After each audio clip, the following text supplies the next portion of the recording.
ຫນွေဦးပေါက်ပြီလေကြပြာဆရာအတွေ့အကြုံຫນွေဦးပေါက်ပြီလေငါအလုတ်ခန်းကလေးရှေ့မှာ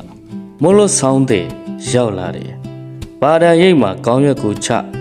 တညက်ရီဦးတွေကမဲမောင်ဆိုးလို့မုတ်ဖတ်ဖြူဖြူငဲ့ပိုးကောင်နဲ့တူပြန်တာတညက်ရီထဲမှာကူးခတ်ရှာကျမကိုဝင်နဲ့လေရောင်းရတာပါတဲ့ຫນွေဦးပေါက်ပြီလေကတ္တရလမ်းမကြီးတွေຫນွေနေချစ်ချစ်တောက်ပူတဲ့အခါပျော့စီစီဖြစ်လာလိမ့်မှာຫນွေဦးပေါက်ပြီလေဝေဟင်တွေကမြို့ပြရဲ့အဆောက်အုံတွေထက်ပြန်တန်းလျက်တွန်ကျူးအိုးအိုးကြီးတော်သားရဲ့အတန်ကြားရဂိမာနရဲ့အတန်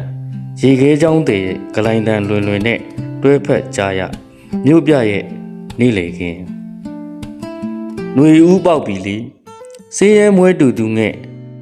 တင်းရဲ့ဆေးရဲမွဲတေမှုကိုဘာမှအနှံရလိမ့်ပြီသားစံစီတစီဟာ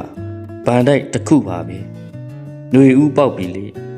တိရွက်ဟောင်းနေကြွေပါစီအောင်လေပြေလှုပ်ရမ်းဘယ်စခန်းကိုမြန်မလဲ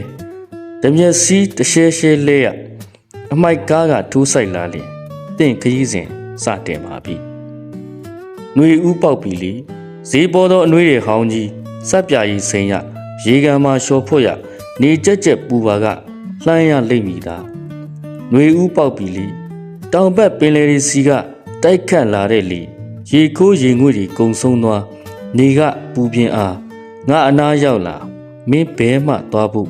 မလိုတော့ပါຫນွေဦးပေါက်ပြီလေအိမ်ရှိကတမာပင်ဟာ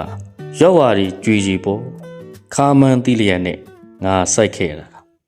ຫນွေဦးပေါက်ပြီလေအတန်းတင်စာမွေးပွဲဖြေနေကြမိကုန်းကမှတ်ညံကိုအဖြေဖြစ်ရောက်သွားကျောင်းတကားကြီးပိတ်ချေຫນွေဦးပေါက်ပြီလေလေထဲကတချင်းတန်ကိုကြားရအိုအရှင်နေမင်းကြီးတခြားတစ်ပါးကိုသွားလို့ရှောက်လို့လေပြန်လာမယ်မဟုတ်လားကွယ်နေမျိုး24ရက်2လ2026နနက်7:53ရှာနေမျိုးရဲ့ကြပြအစ်စ်ကိုကျွန်တော်စူးရင်တွေမှာလေးလေးစားစားရွတ်ဖတ်ပါသည်ကျေးဇူးတင်ပါတယ်